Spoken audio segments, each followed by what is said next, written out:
a world where we have everything and it's still not enough, we're often left wondering, is this really it?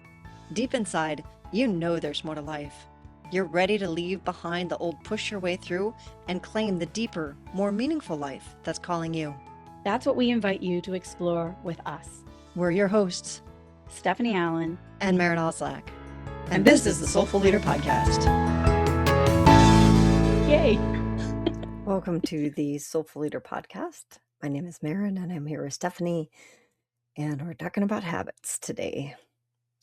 We were just talking before we got on, and one of the things we've talked about is changing up our habit and the way that we've been doing our podcast and making it more conversational and doing it live at some point, and some point soon, hopefully.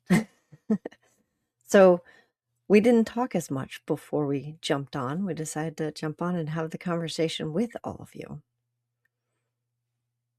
Yeah, so I'm thinking, when we talk about habits, so interesting. We don't even, a habit is something that you just keep doing over and over again, and it becomes completely unconscious. You don't even know that you don't know, which is a good thing if it's a good thing. Meaning, when we think of, hey, we're in a new year, who do I want to be? What do I want to create? How do I want to live this year? It doesn't necessarily have to have goals to it. It can be just simply a feeling or a simply being present to the unfolding of who and what you're being called to be, whatever that is. But there's going to require a certain ritual or a certain habit that's going to set you up for, to allow that to happen. And and I was thinking back of when I was younger and I would return home after maybe in the summer holiday after university, and I'd come back and I'd live in my parents' home. And for the first week, maybe not even the first week, but maybe the first few days, I felt like an adult. And then after about the third or fourth day, next thing you know, I am like, well, Mom, where's my breakfast? Well, Mom, where's my, and I've been living on my own. Why am I whining? Or, my mother would treat me like an adult for the first 2 days. And the next thing you know, she's treating me like a kid. We both would get into these old rituals. Mm-hmm. And Maren, you were just talking about you're up visiting your mom right now in Canada and you live in the States and you're in a new space, and you were just kind of talking. I'd love to hear more about that. How when we do our podcast in your home back in the States versus when you've transitioned and now you're in a place at your mom's house. How's that going? What have you noticed? So it is interesting because my mom renovated a space on her property this past year, and I'm the first person to be staying there. And I was very aware of how different, it's a new year. I have new ideas for who I have, definite ideas of who I want to be and things I want to accomplish this year. And I walked into this space and it felt like a blank slate. And I realized how much our spaces hold our habits. So I'm in the space, I wake up, and there's more space. It's not, oh, I have to get this done, I have to do that. Da, da, da. There wasn't the laundry list. I just had openness. And I was like, I could be anyone. I could do anything. And it was such an exciting feeling. And then I took a moment and I thought about when I wake up at home, there's a prescribed route that my feet take, that my body knows, that I just, like you said, a habit is you fall into it. And I don't want to vilify habits because we need them. We can't think of everything that needs to get done all the time. So we rely on habits to live our lives. And I became really aware of making my habits conscious. What if I could choose my habits instead of living a habit because I just live it, because I've gotten used to it, because I don't know, all of the unconscious things that we do around habits. So for example, I think of, hey, I want to be in better health this year. Mhm. So that's going to require some different habits. I can't stay the same with the same habits and expect a different result. I'm going to get the same result, pretty much. It's like baking a cake. You use the same ingredients in the same way that you've always used it, you're going to get the same outcome.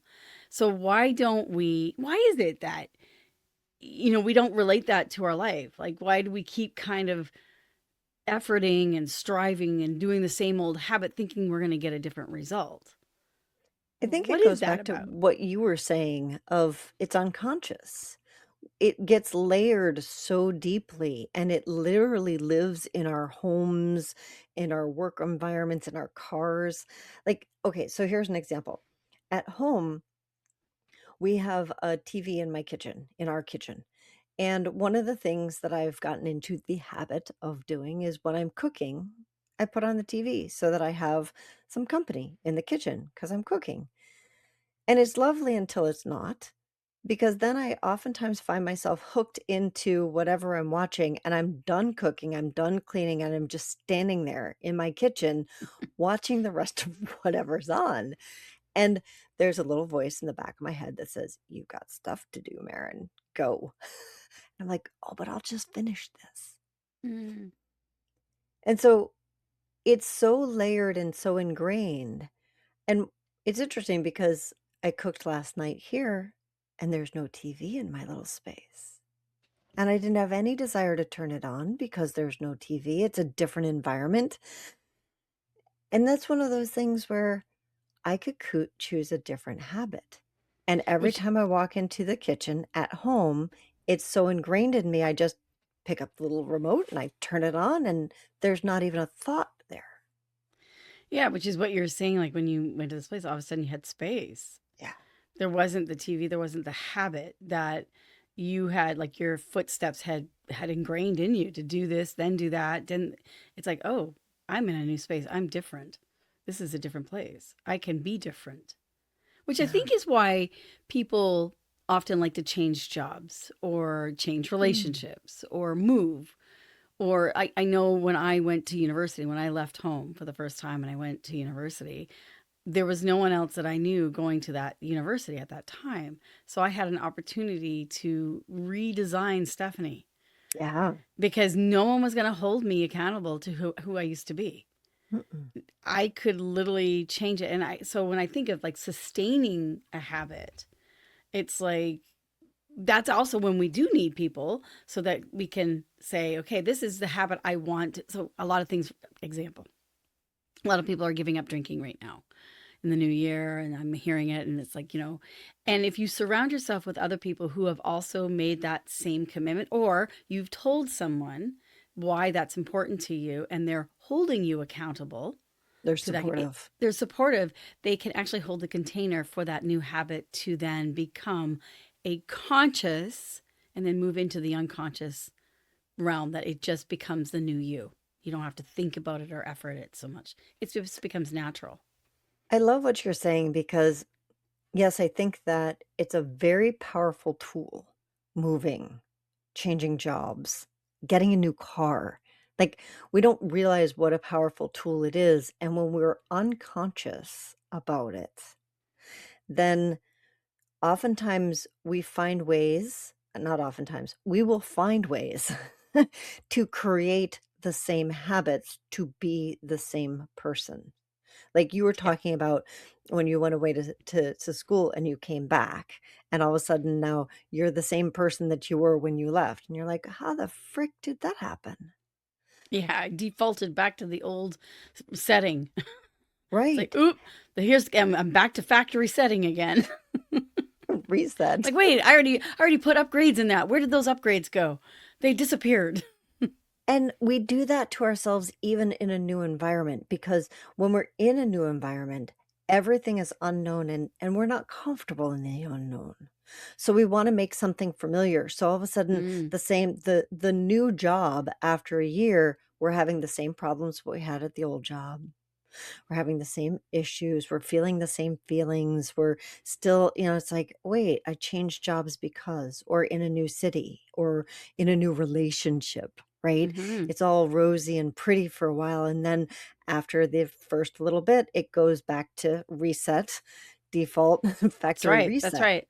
You know, one of the things that I used to work in Arizona, I worked, with one of my teachers, John Barnes, and I practiced, myofascial release there in, in his clinic. And one of the things that I was responsible for was looking after new people coming in and creating a change. So they had to learn how to break old habits because Mm, that the original habits were is what was facilitating the pain in their life and in their body. And so we were identifying new patterns and new ways of being. And so they had to practice it. Now, here's what would happen though. After a couple of weeks of practicing, they return home, just like I did at university, returned home, and you go back to the factory reset again. And it takes a lot of work to be able to hold it and to change it. It is not easy. And so we would recommend at that time that, come back, have an update, or well, here's what I would say now. Now knowing, 20, 30 years later, I'd say we have to do the internal work. And yeah, what that means is that who was I then was often a conditioned self, programmed. Sometimes it's even survival. It's even like I had to adapt in order to survive. And I don't just mean survive physically, I mean mentally, emotionally, all those levels. And then when you can have space, when you make a shift, you change locations or you set a new intention or goal, you can say, okay, what then is the new habit that needs to be put in place? Who will I then need to be? And almost inside myself, I almost have to well, I do. I have to create space inside myself to then mentor myself when I want to default back to the factory setting. I have to say, well, wait a minute, that's old Stephanie. That's factory setting. What is the upgrade? What is the new operating system that I now need to implement in order to keep doing? And here's what also I'll do is I'll look outside myself to find out who else is being that or who else can help to support me to do that, yeah, because we can't do it alone actually. no. People will hold us back, but people will also bring us up too. So find the ones who will bring you up and where they are and what they're doing.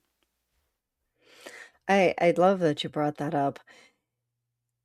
It makes me think of AA Mm, because there's a habit, right? right.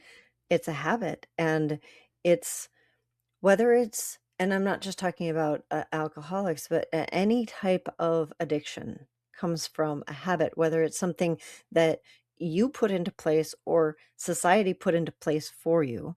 It actually doesn't matter because it was installed as an operating system in your body.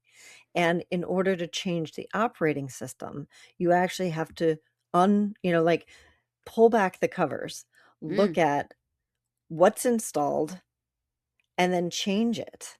And that doesn't happen by ourselves. There's a lot of work you have to do by yourself on your own. And you do need that outer support of a group of people, a coach, a mentor, friends, whatever that looks like, mm-hmm. to help you because we assume that when we want to change, we make the change, we feel the difference, and then we're like, good, done, checked that, like the whole check the box thing. Mm-hmm. Mm-hmm. And then we slip a little bit, Yeah. which is going to happen because change doesn't happen once. Change happens as a process. And so when you check that box and you're like, oh, I got that. Yes, you've got that for right Yeah. now, and it's something to celebrate. And just know that you will slip a little bit. And everybody's maybe feeling a little bit of that right now, as we're moving a little bit past brand new year, or maybe I slipped a little bit. And Yeah. oftentimes that leads to throwing in the towel. I mean, like, well, you know what? Summer's coming. I'll deal with it then. Or sometimes when we're really wanting to throw in the towel, I'll deal Mm-hmm. with that next year, right? Yeah, and we do need to. We can't do it. I don't say we can't do it. I don't think we're supposed to do it by ourselves. I don't I think think that's so. I the mean, we're whole. literally not designed to do it Yeah, by we're social ourselves. beings. Yeah. And we do get influenced, whether it be negative or positive, from those around us. And I've heard many times people say, well, I can't find support, I can't find anybody. Mm. And sometimes you can might say, well, I live in a rural place, there's somebody around. Well, I'm not just talking about someone in your physical location. Our imagination is also an environment. So as little children, you can make up people in your own self, like doing that. But why I'm saying that is that as you change the internal belief system around that, all of a sudden the external shows up. So here's an example. You say, oh, I can't find anybody, I can't find anybody to help me, there's no one there, no one can do what I need to have done. Mm. That is also a habit. That's a Yeah. habit in doubt, that you are literally addicted to doubt and fear, probably. Because what would happen if actually someone did help you? You would change. And there's a part of you that is not too happy about that, because it really Mhm. likes the old habits that are making them feel really comfortable. Yeah. So challenging that internal environment is really important, and say, well, what if that wasn't true? Byron Katie has got great work around this. So if you're somebody out there who's going, well, I can't find any support. First of all, you can reach out to us. Second of all, there's a ton of people, including Byron Katie's work called The Work. And it's And free. it's free and it Mm-hmm. asks that question of, is it true? Is it true? Or is it just a conditioned response to keep us safe? And when I say to keep us safe, there's a part of us that thinks that we will be safe if we stay the same. It truly does not keep us safe. It's not. It has nothing to do with true safety. It's a fear-based program that says if you change, we will die. Mm. Mm-hmm.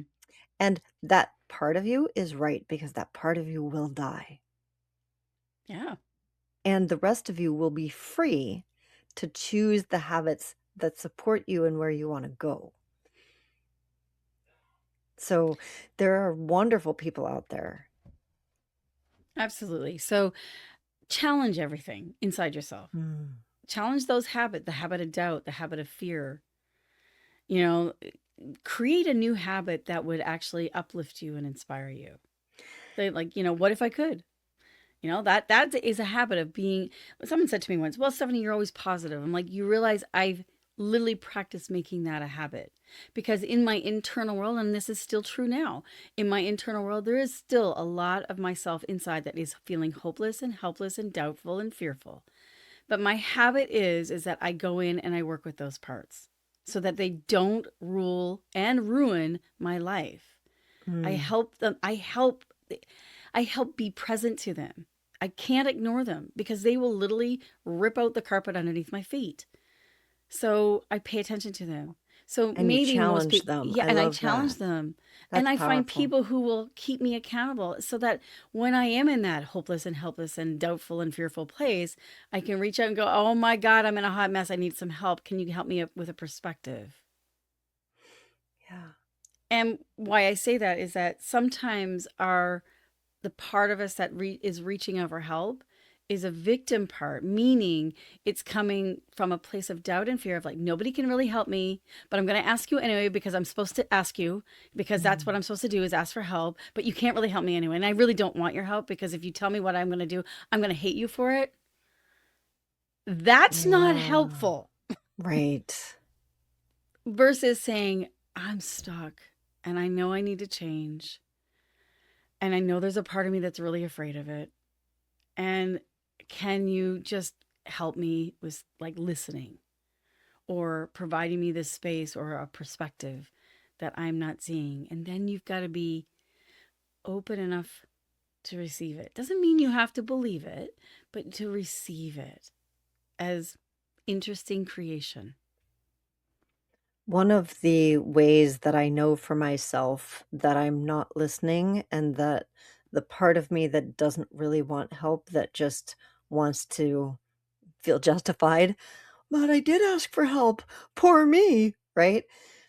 The way I Mm-hmm. know that I'm in that part of me is when somebody offers me something and I do the yeah, but. Oh yeah, the yeah, but.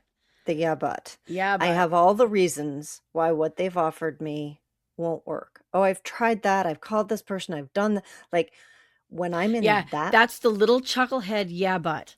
You can call that. That's the chucklehead yeah, but. Give them Exactly. names. Give them names. Give them And because names. that part of you is not interested in actually changing. So it's going to get defensive and it's going to have all the reasons why this person, what they had to share, won't work. And they won't work because the yeah but chucklehead is the one that's listening. And that's the part of you that's not actually It's interested in changing. Exactly. it's putting their hands up and pushing it away. It's like, Yeah. yeah. And then you can feel good about yourself because I did ask for help and they couldn't help me. And oh, poor Oh, I've me. so been there. I have Oh, so been God, there. yes. Oh, Right? I mean, the reason I know so it been so well there. is because that's the, Right. Oh yeah. Ah, yeah. yeah. So, first, challenge yourself, right? Second, and this is something that's really up for me right now in this brand new blank slate. And I think it's up for you too, Stephanie. So I'm going to share this and you'll understand why. Change your environment. Make it uncomfortable. Like Hmm. put your desk in a different place and so you'll have to trip over it. Like literally change up your environment. And the reason I say that, Stephanie, you're going to get this is Yeah. because I got on a call with her about 2 days ago and she's like, I rearranged my entire room. Yeah. It's amazing. And everything changed for her. Yeah, Talk because about that. originally my computer crashed. And I'll tell you, I have capacity in a lot of areas to be positive and to be upbeat and to totally work through some really difficult situations. But if you give me a technical issue, I am like a 3-year-old having a temper tantrum. Like I just don't know what to do. I can't find help. I tried to reach out. I was being that chucklehead. That part of me that was total chucklehead, yeah, but. And finally I just laid it all down and I called Maren and I said, I need perspective on this. And you were lovely. In fact, I actually even said, you're going to hate me for saying this. Is what Maren said to me. She goes, you're going to hate me for saying this, but congratulations, you're on the edge and you're ready for a breakthrough. And I'm like, yeah, now I really do want to eat my own words that I ever even told you that. But here's what happened. I changed my office and I did some work internally. What I mean by that Yes. is I took in what Maren told me and didn't get defensive and said, yeah, I need to look at that. And I journaled a little bit. I talked to those parts, and I say parts because we have parts of us. And I don't mean arm and leg parts. I'm talking chucklehead parts. There's parts of us that are whining and complaining. There's parts of us that are positive and happy. There's parts of us that are sad and scared. There's all these parts. So it's like a whole family inside there. They're having a freaking bonfire and party half the time. You got to go and get them because they're making a mess in your space internally. So I did that. I had some talks with some chuckleheads and what it was. And one, you know, one evening, all of a sudden, I just got the inspiration. I'm like, I'm going to move everything around. It's not working for me. Nothing is working for me. I'm going to move it around. I moved it around and I'm scared to death, by the way. My computer wasn't really charging. I was scared. So I haven't even moved it. So I literally rearranged the entire room without ever touching my computer. I put it on the floor and I moved around it. I danced around it. And then once everything was in its right place, I put it back up onto the stand. And not only did it work, it upgraded. Like it Mm. must have needed an upgrade. And I don't know what happened in the outer world that made that happen, but I know what happened in my internal world. And I said, my God, I must be in a different universe because now everything is working. Not only working, it's actually new and improved on Mm. my laptop. And this was like 2 weeks ago that that this has been going on. So it wasn't like, oh, it was an update and it happened overnight. No, it didn't. I had to change the internal chuckleheads in order to live. And isn't that true? Don't you feel that sometimes you live in a different world? Yeah. Like you have a different reality than someone else. You're like, oh my God, you live in a different universe than I do. I'm sure there's lots of the evidence in that in the world right now. If you take a look outside, you'll see lots of people living in different realities. or how you see it and how they see it is completely different. And you know what? It's okay. That's also going on inside of us. There's a part of That's us that right. can see it one way. There's another part of us that can see it another way. And if we can hold center with that inside ourselves, to not burn, cut, or poison the chuckleheads inside, but to go in and get to know them, because sometimes the best chuckleheads inside ourselves become the best allies for us when they make peace, when you make peace with them, is what I'm saying. They actually will upgrade your life. Yeah. And then when we have chuckleheads outside of us, in our neighborhoods and in our systems and in our world, we can go, wow, I got to go in and look at my chucklehead again because there's a chucklehead outside. No, what I'm saying is that you actually will have more space you will have more space, meaning you will be able to protect your peace. And you won't get knocked off center so easily. You'll have more resiliency. You'll have more capacity for the challenges and the difficulty of your life without having to react. You'll be able to respond, just like we talked about our last podcast, the ability to respond. You'll have energy. Yeah. Exactly. I can't say it better than that. So what do you think, Maren? Do you think people should look after their chuckleheads this week? I think next so. week? I think so. And one of the reasons that I mentioned like rearranging your furniture is because I'm in this brand new space, right? It's making me be aware. And I'm saying yes to being aware. So when you rearrange your space, it forces an awareness. It opens the door, it opens the space. And so now when the chuckleheads show up, it's a little bit more obvious. You don't automatically go into the old habit because you've moved things in your environment. So it's a both and. There's the outer and there's the inner. And you can work the inner and change the outer. You can change the outer, which gives you an invitation to the inner. So you can play with your chuckleheads this week and challenge them and be open and maybe rearrange some furniture. Yeah. Or maybe not. It's up to you. And allow yourself to become aware. Don't be afraid of it. Yeah. Because awareness actually gives you choice, and it gives you freedom, and it gives you energy. And it literally lifts you up above the muck and the mire. It's huge. It's a wonderful place to be. So it is. We are often broadcast that ignorance is bliss, and it's not. So embrace the chuckleheads this week and next, and throw them a party, get to know them, invite them in, but don't let them wreck your internal environment. You have the power to control that internal environment. And we would love to hear about your chuckleheads as you're hearing about ours.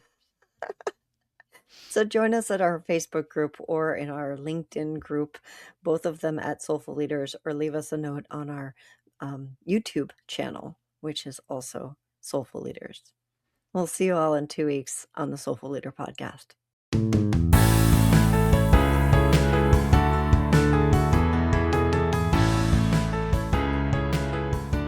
And that wraps up another episode of the Soulful Leader podcast with your hosts, Stephanie Allen and Maren Oslack. Thank you for listening. If you'd like to dive deeper, head over to our website at thesoulfulleaderpodcast.com. Until next time.